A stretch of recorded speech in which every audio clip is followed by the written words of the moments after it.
What's up, everyone? It's Tech Trooper 64, and today is January 9th, 2016. And today is kind of an opinion video. I did say I was going to talk about this one in the video I did before, the Oculus Rift and PlayStation VR comparison. But yeah, so this video is kind of an opinion, but it's kind of factual too. Now, here's what I'm trying to say. So, one thing that Luckey, the founder of Oculus Rift, told me about, or told, not me personally, but in an interview, and I read, and said something very interesting. He said that if you could compare PlayStation VR and Oculus would be high-end VR, and then PlayStation VR would be low-end. And I was curious about what he meant by that. And I read more into it. And if it's true, what Luckey is telling, that they're not making any money on the Oculus Rift, even when it's priced at $600, which people in the comments of the last video about Oculus were telling me that it's sometimes $800 in Europe, and it's like other prices that are skyrocketing in other regions. Like, if that's the case, man, the Oculus Rift's future looks more and more bleak for you guys at Oculus VR. Oh boy. But anyway, so there's something that really caught my mind. And I'm just thinking, Sony, I hope to God that you're using the money that you're earning from the PS4 itself to fund the PlayStation VR. Because if you're using the money that is from Sony, the company, the corporation itself, you're in deep crap. Like, very, very deep crap. Because Sony's financial position hasn't been the greatest in the past 5 years. It's still not the greatest. Like, it's gotten to the point where the only thing that's making Sony money is the PlayStation 4 and, sadly, not bashing on the PS3, but sadly the PS3, because people are still buying it. But, those are the only things that are making Sony money. I get it. Their TVs are getting better in sales. Their cameras are getting better in sales. Their phones even are getting better in sales. And their speakers are getting better in sales. I get it. But the thing is, all that stuff, they're getting a little bit better. But, when you add a little bit, you can't expect all that to get fixed in 1 year. They've been, plummeting down a lot. And I'm saying this just for the sake of Sony. If they don't, launch PlayStation VR in a good way, properly, they might be in a very, very, very messed up position. And it might hurt them. And you know what?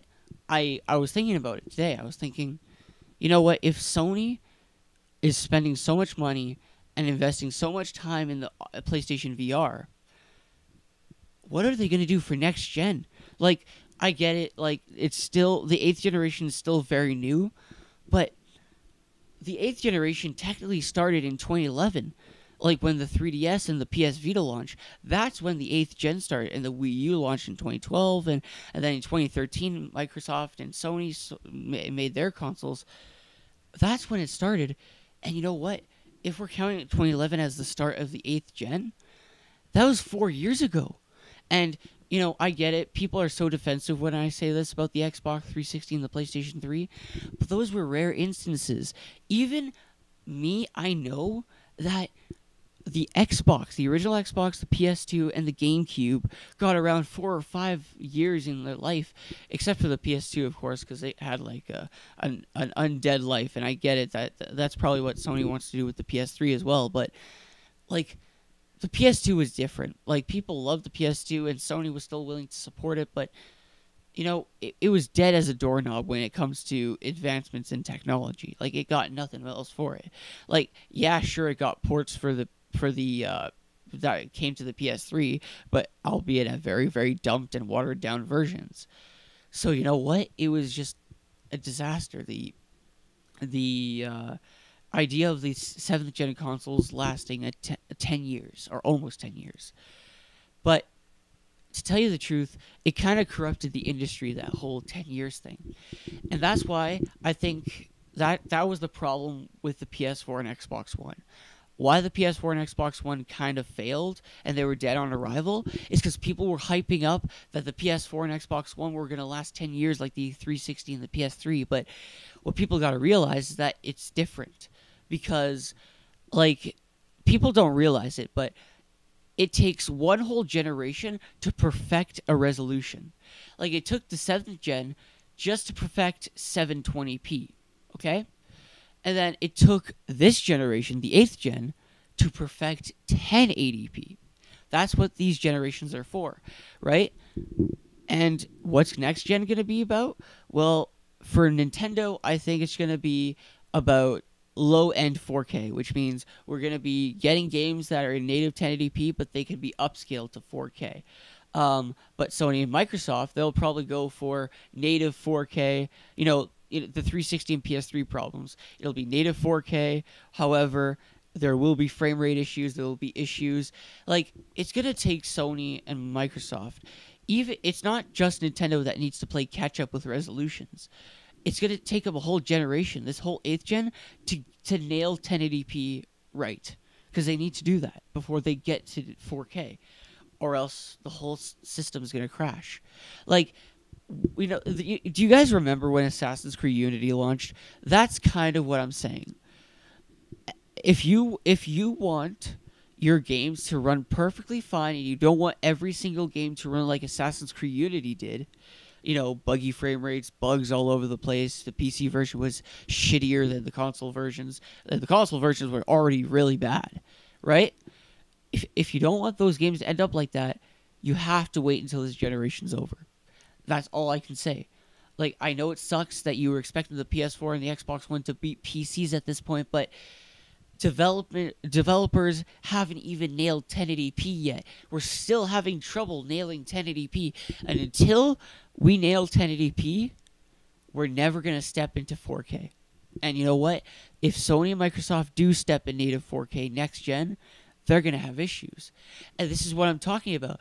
If Sony is really putting all their money in PlayStation VR, because it sounds like they are with the amount of games that are coming, the amount of technology they put inside, if that's the case, that they're putting a lot of effort in PlayStation VR, I have worries with what Sony's going to do with next gen. Now, that's only if PlayStation VR fails. But if they succeed, all power to you, Sony. Good job. You're doing a great job. But if it fails and you're not doing it right, you're going to have issues with next gen. And you know what? It'll be up to Nintendo or Xbox, Microsoft, to take care of it. And I'm going to be curious who is going to take care of it. Because I keep hearing that the NX is going to be great and third parties love it. And it's going to be powerful, more powerful than the PS4 and Xbox One. If that's the case, you better step into high gear for the PS5. Because so far, it's not looking good. Anyway, don't forget to rate, comment, favorite, and subscribe. And let me know what you think, what I said.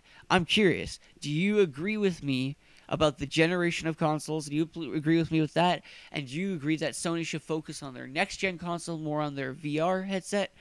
Or what?